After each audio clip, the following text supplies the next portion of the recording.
patrons et financiers, milliardaires et évadés fiscaux, amis nantis. Dans l'hiver rigoureux de la crise économique, la chasse aux riches est ouverte. C'est pourquoi les puissants de notre pays ont fait appel à moi, Stéphane Bern. Ma mission, vous rendre sympathique aux yeux de la populace en haillons. 6 jours d'un séminaire inédit, clandestin et strictement interdit aux pauvres, organisé ici, dans mon manoir. 6 jours de formation intensive, durant lesquels je vous enseignerai comment continuer à mener grand train tout en ayant l'air, vous aussi, de vous serrer la ceinture. La devise, désormais, compagnon de fortune, sois riche et tais-toi.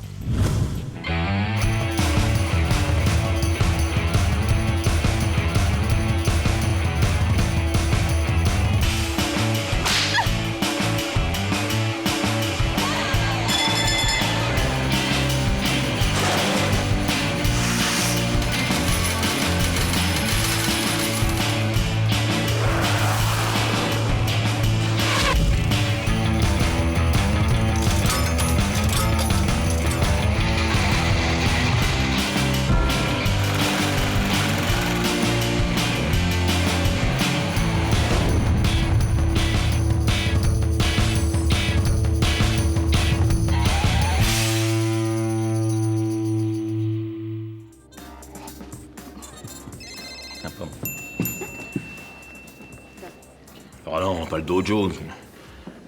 Le Nasdaq, le FTSE, le Nikkei, le DAX, l'IBEX 35, le CAC 40, le Stock Exchange. Putain, rien, y a plus rien, c'est une catastrophe. C'est pire que ça, on va tous plonger là.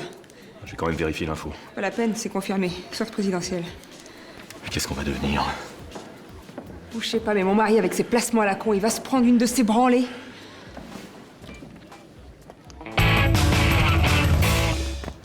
Ah, pardon. Ah, chérie, c'est une catastrophe, je suis ruiné.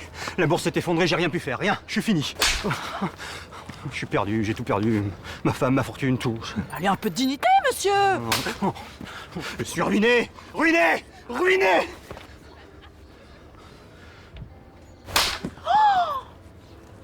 Rien ne sera jamais plus comme avant. Non, plus rien. Ça m'arrange.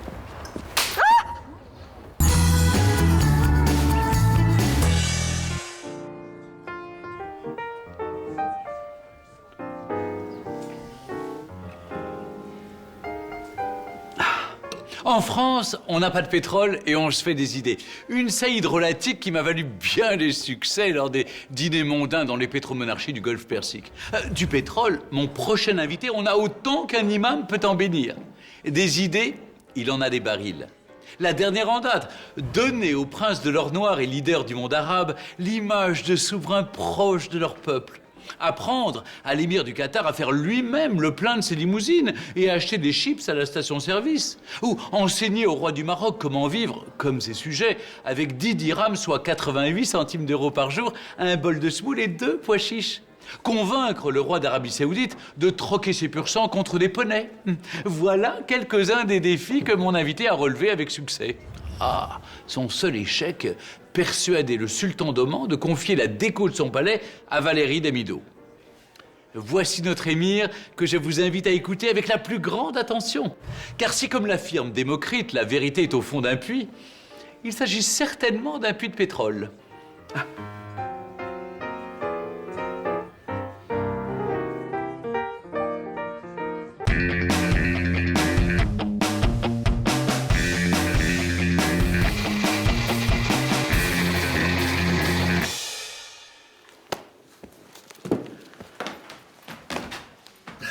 Mon Dieu!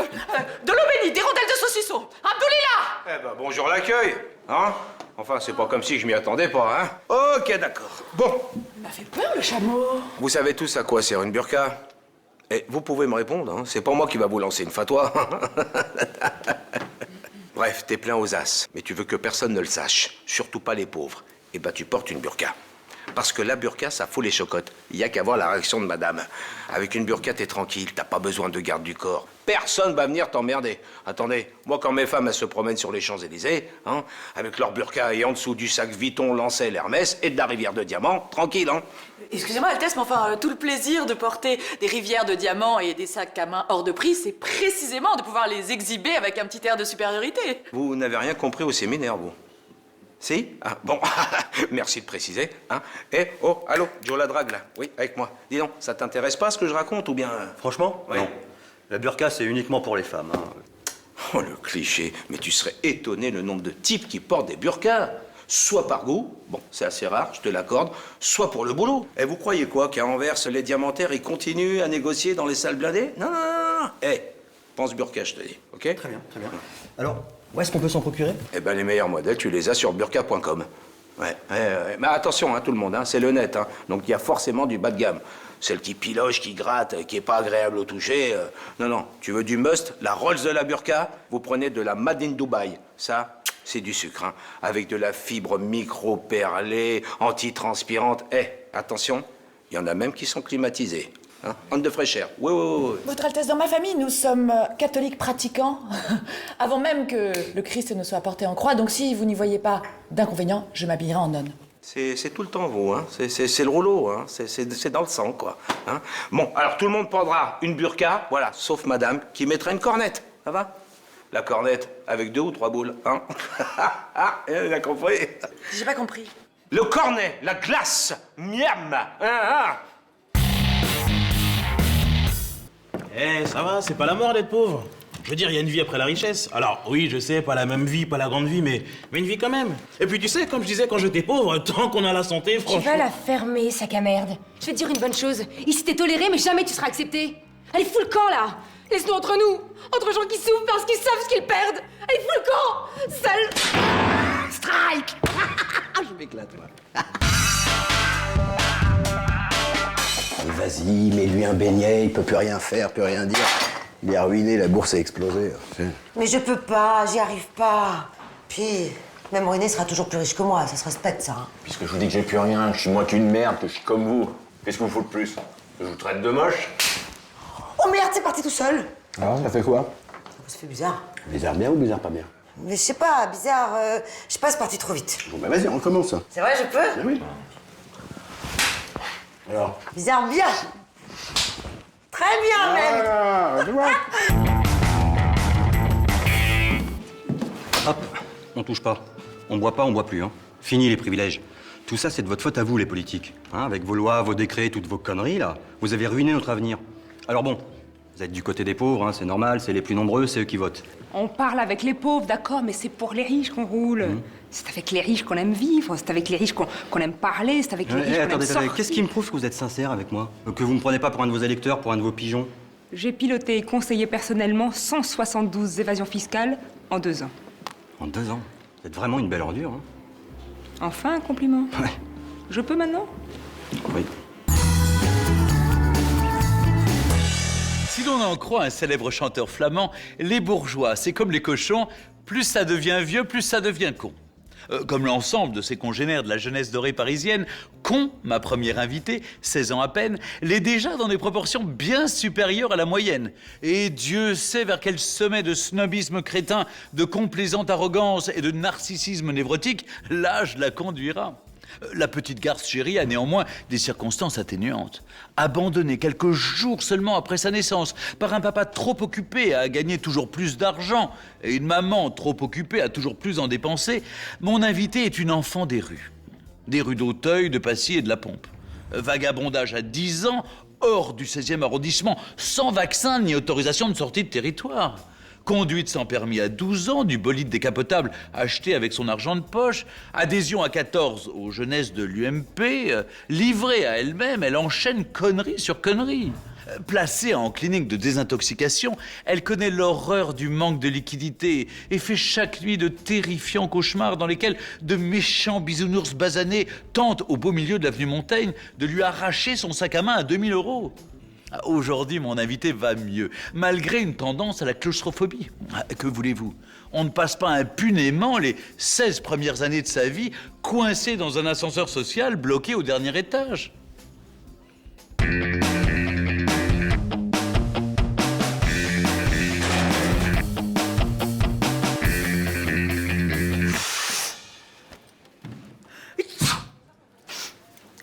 Putain, j'ai dû attraper la crève dans mon appart. Comment? Vous n'avez pas de chauffage? Bah non, j'ai déjà pas l'eau courante, alors le chauffage, t'es gentil. Mon appart, enfin, mon 9 mètres carrés, il est sous les toits. C'est une ancienne chambre de boniche. L'été, il fait 55, puis l'hiver, il fait 2. Heureusement, j'ai un peu de laine de verre pour me faire une couverture. 850 € par mois, ma roulotte, quand même. Qu'est-ce que vous voulez, avec la crise du logement, on fait ce qu'on peut. Non, mais c'est pas possible, hein. Ben non, c'est pas possible, mec! Mon père, il a 2 hôtels particuliers, 3 maisons de campagne, 4 yachts et 5 yurts. Il m'a offert un duplex à Paris, normal, un triplex à Londres, normal, et un multiplex à New York. Normal. Bah ouais.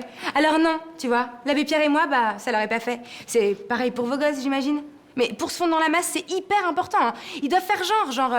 Ça, j'adore. Je galère pour choper un appart. Ou alors, j'ai une piole dans un quartier de merde. Excusez-moi, jeune fille, mais on dirait qu'il s'agit d'un jeu pour vous. Mais grave, c'en est un. Avec mes potes, on s'organise des soirées annonces immobilières. C'est trop délire. Le but, c'est de se faire raccrocher au nez le plus rapidement possible. Et c'est moi qui détiens le record. 3 secondes. Comment vous avez fait? Bah rien, j'ai juste dit allô, je m'appelle Fatoum Gada. Finger in the nose. Et c'est pareil avec les garanties exigées par le proprio. Hein. Que vos chiens hésitent pas. Hein. Genre, bah, moi aussi à l'agence, ils m'ont demandé si j'avais un salaire qui faisait 6 fois le loyer, 8 garants, si mon casier judiciaire était vide et si éventuellement j'étais d'accord pour que le proprio vienne me sodomiser de temps en temps contre une petite ristourne sur les charges locatives. J'adore. Donc, si j'ai bien compris, hein, il est tout à fait inutile, voire franchement imprudent, de dire devant un pauvre que l'on a récemment fait l'acquisition d'un bien immobilier, c'est ça? Mais t'as grave capté ma leçon, mec. Mais oui, parce que tu dis à un pauvre que t'as acheté un appart, t'es grillé. Vu les prix, il sait tout de suite que vous êtes pas du même monde. T'as capiche, le yeuve? Oh! Bon, ça fait une demi-heure que je tape à la porte et il répond pas, ça y est. Ah! Il s'est pendu avec sa ceinture en croco. Ah bah ça, le croco, c'est super résistant. Moi, quand je faisais des arts martiaux, je me suis fait un protège-slip en croco. Bon, Pierrette, allez-y, c'est votre mari. C'est vrai ce qu'on dit sur les pendus? Ah oui, Pierrette, elle a dû être heureuse, hein, Regardez. La ceinture n'a rien, même pas abîmée. Ah bah ça, c'est le croco, ça. Qu'est-ce que je fais du mort? Bah, récupérer son smoking et ses souliers et puis jeter le reste. Non mais très bien, mais qu'est-ce que je fais du corps? Mais je viens de vous le dire! Jetez-le! Je ne peux pas le croire. Vous n'avez pas placé votre argent en bourse. 120 millions d'euros, c'est pas rien quand même, hein? Bah, avant de gagner à l'euro million, j'étais à la caisse d'épargne. Bah, j'y suis resté. Du coup, la bourse qui s'effondre... En fait, c'est votre naïveté, je veux dire votre connerie, hein, qui vous a protégé. Ouais, on peut dire ça comme ça. Oh, on peut parler d'instinct aussi, hein. L'instinct de celui qui ne fait confiance à personne parce qu'on l'a trop souvent roulé dans la farine, qu'on lui a fait trop de promesses jamais tenues, qu'on l'a jamais considéré, qu'on a toujours exploité. Vos parents étaient de véritables monstres. Non, je parle de vous, là.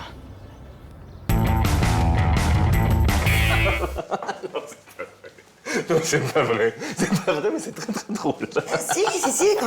Et quand les soirées sont terminées, bah nous, on récupère les restes, puis on les emporte chez nous. Ça nous fait faire des économies, hein. Arrêtez, j'ai mal au ventre. Ouais, pendant que j'enterre un corps, vous vous mariez comme des bossus. Je sais pas, je raconte nos vies, les morts de rire.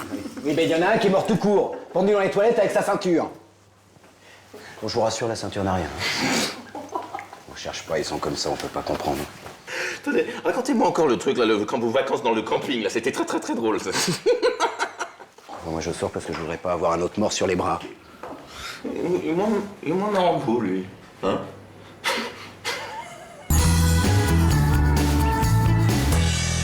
C'est à l'horizontale que ma seconde invitée, dont je vous ai déjà narré l'exubérante vie sexuelle, a bâti son immense fortune. Mais si l'art de jouer des fesses pour faire son trou n'a plus de secret pour elle, il n'en est pas moins vrai que le véritable amour l'habite.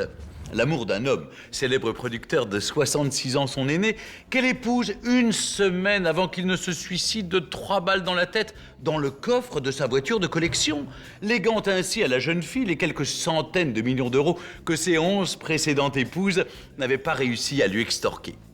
L'amour de son prochain aussi, pour qui, de Saint-Barth à Monaco, de Cabo San Lucas à la Barbade, elle fait de sa vie un long et douloureux gala de charité. Vous vous moquez, et pourtant, croyez-moi, il en faut de l'amour de son prochain pour supporter la compagnie de Caroline Barclay ou de Massimo Gardia. Que voulez-vous? À force de patauger dans le gratin, il faut s'attendre à tomber sur des nouilles. Une abnégation qui sera finalement récompensée, puisque peu après sa cure de désintoxication et sa condamnation à 2 heures de travail d'intérêt général pour avoir roué de coups sa femme de chambre mineure et sans papier, elle est nommée ambassadrice de l'UNICEF.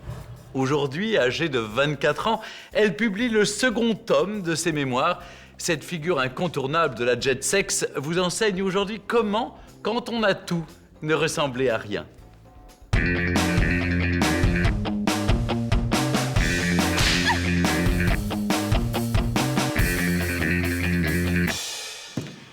Excusez-moi, y a rien qui vous choque? À part moi, bien sûr. Si je regarde madame là-bas, je suis certaine qu'avec sa tenue, sa coupe de cheveux, ses bijoux, je peux m'acheter un hôtel particulier à Neuilly. Alors, se comporter comme des pauvres, très bien, hein, mais il faudrait peut-être avoir un minimum de ressemblance, d'accord? C'est pourquoi je vais vous donner quelques conseils pour vous looker comme eux lorsque vous êtes susceptible d'en croiser. Sinon, ne changez rien, madame, hein? Et moi, ça va? À part cette petite odeur de pétrole, là, vous êtes parfait. Vestiaire, s'il vous plaît. Alors, vous allez voir, hein, c'est une horreur. J'ai voulu compenser. J'aurais pu être nue, mais je préférais vos lycées imaginés. Et si on n'a pas d'imagination? Je vous présente Stanislas, un ami. Nous allons commencer par des chaussettes blanches de tennis côtelées en très mauvais coton qui provoquent des odeurs très désagréables. Ensuite, un sous-pull en lycra rouge, une chemise d'un blanc légèrement passé, un pantalon en targale très usé qui comporte quelques taches et des chaussures très épaisses. Alors, petit détail lorsque Stanislas s'assoit. Asseyez-vous, asseyez-vous. Voilà. On voit les chaussettes blanches. Eh oui, il a admiré, c'est un sans faute. Stan est paré pour aller et venir parmi les pauvres sans attirer le moindre regard. Merci, Stan. Ensuite, pour nous, mesdames, une jupe en laine beige mi-mollet, ainsi qu'un chemisier satiné orange pétant. Et voilà le travail. Bravo. Permettez-moi de vous dire que même dans cette tenue, je vous trouve bandante. Ah bah, évidemment, vous savez ce qu'il y a en dessous. Mais je vous assure que habillée comme ça, même au Lions Club, je fais pas un client. À quoi vous pensez? À tout ce que je vais perdre. C'est impossible. On peut pas tout perdre. Moi, je peux pas aller en transport en commun à la fac, hein. Mais il faudra, mon petit, il faudra. Mais mon père me laissera jamais faire une chose pareille. Mais c'est exactement ce que j'ai pensé de mon père lors du crack de 87. Mais alors, ça veut dire que vous avez refait votre fortune depuis? Oui, mais à quel prix? Papa s'est suicidé et maman est devenue folle. Ouais, mais vous, ça va. Oh, c'est le principal, hein. Moi, je me souhaite la même chose qu'à vous. Bon, allez, on va pas se laisser abattre. Champagne? Non, merci. Je préfère la cocaïne, c'est beaucoup moins calorique. Je peux?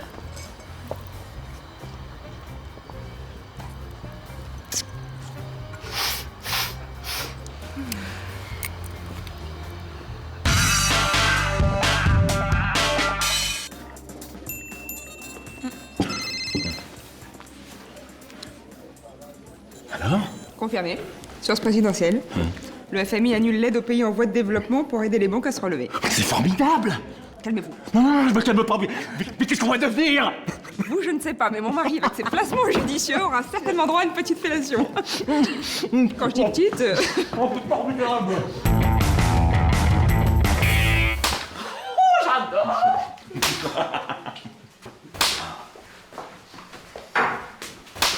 C'est pas juste, monsieur, je vous ai pas giflé, vous.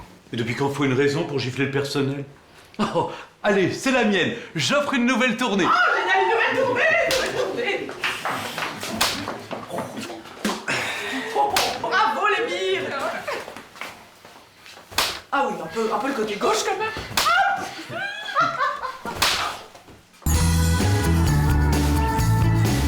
Si depuis toujours le blanc est la couleur du monarchisme, le noir celle de l'anarchisme et le rouge celle du communisme, le vert, lui, est depuis peu la couleur de l'opportunisme.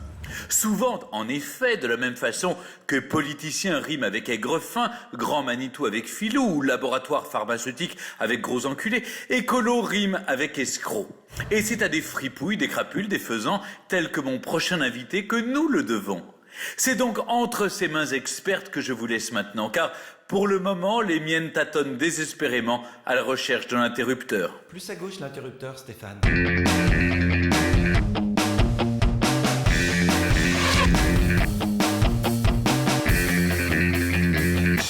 340 milliards de dollars. D'ici les 10 prochaines années, les pays riches vont investir 340 milliards de dollars dans le développement de l'économie écolo. Et d'après mes calculs, 5% minimum vont aller dans ma poche. Bravo, bravo. Et en plus, c'est tout à fait mon créneau. C'est vrai, se faire un max tout en donnant l'image d'un mec sympa. Et plus sympa qu'un mec qui essaie de sauver la planète, franchement, je vois pas. Le business écolo. Il y a tellement de pognon à se faire, ça aurait été vraiment pas pro de ma part de pas m'y attaquer. C'est vrai. Mais attention, il y a de la concurrence. Et je ne brasse pas d'air, puisqu'en ce moment, je suis en train de racheter des hectares de forêt pour revendre de l'oxygène. En Amazonie, je suppose? Ah non, là-bas c'est trop tard, il n'y a plus rien à acheter. Si beaucoup d'hommes sur cette planète souffrent du cancer du poumon, le poumon de la planète, lui, est atteint d'un cancer bien plus redoutable. L'homme. Bravo. Bertrand, c'est pas de moi. Yann Arthus. Non, Bertrand Douteux, un pote à moi. Je compte également recouvrir l'Afrique de panneaux solaires. Et les Africains, vous en faites quoi? Non, je suis en train de travailler sur le gros du projet, hein. Je verrai les détails un petit peu plus tard. Parce que... Oui, mais les éoliennes, vous y touchez également? Partez du principe que je touche à tout, et beaucoup. Alors des éoliennes, oui, j'ai des éoliennes, bien sûr, enfin de mini-éoliennes, hein, construites avec des hélices d'avions recyclées. Si vous arrivez à alimenter une cafetière par jour de grand vent, franchement, chapeau. Mais le type qui m'achète une éolienne, qu'elle marche ou pas, il s'en fout un peu. L'important pour lui, c'est de faire un geste pour la planète. Hein? Donc faites comme moi, mettez-vous au vert. Allahu Akbar, mon frère, ta démarche est honorable. Merci de penser à l'avenir de nos enfants. Des vôtres, il n'y a pas besoin, mais des miens sûrement. Hein, tout le monde n'a pas eu la chance de naître le cul dans un puits de pétrole. Si je puis me permettre, Altesse. Inch'Allah malikoum, comme on dit chez vous. Ça vous intéresse ou pas?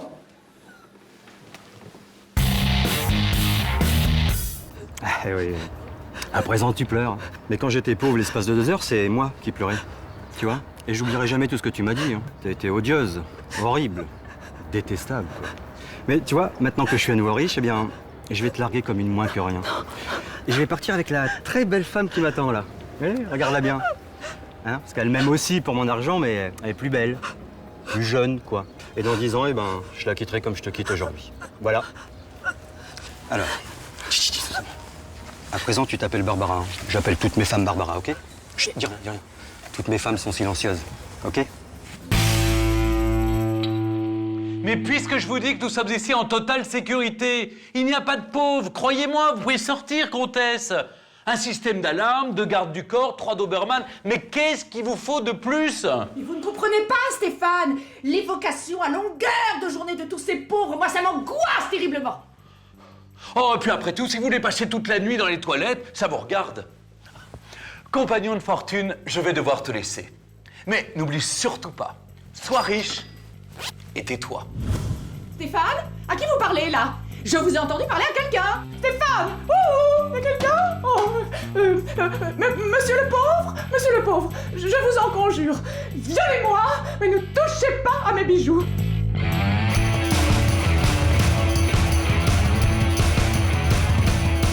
Enfin, tout le plaisir de porter des diamants et des sacs à main hors de prix, c'est quand même le plaisir.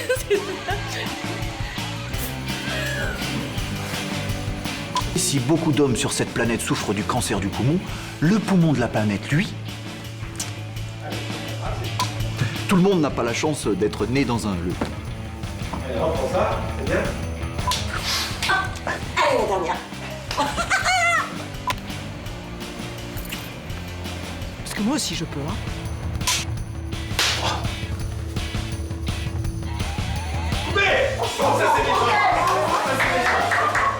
Mathieu, c'est pas du tout le bon texte. Hein. Il s'en fout, je le filme pas. Plus connue sous le nom de princesse palatine après son mariage, parce qu'elle allait vivre plus de 40 ans à la cour de Louis. Ah oui, là c'est vrai, oui, dis donc. Vous avez dû vous améliorer. Allez-y, Gareth, qu'est-ce que... Regardez, c'est en face, là. Action! Attends, il faut déjà faire rien à pas rigoler. Voilà, c'est ça. Wow! Wow! 5 minutes que je tape à la porte et il répond pour me tuer. Allez, laissez tomber! Oh! Putain! C'est pendu avec ce ceinturon coucou.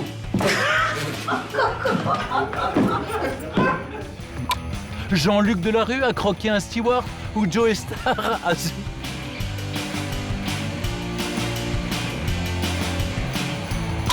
C'est pas du tout le bon texte. Hein. Je m'en fous, je le filme pas. Plus connue sous le nom de princesse palatine après son mariage, elle allait vivre plus de 40 ans à la cour de Louis XIV, dont elle avait épousé le frère, Monsieur duc d'Orléans, qui, comme chacun sait... Ouh, je suis très gentille, je suis une très gentille comtesse. Très gentille comtesse. Monsieur le pauvre? Ouh, ouh.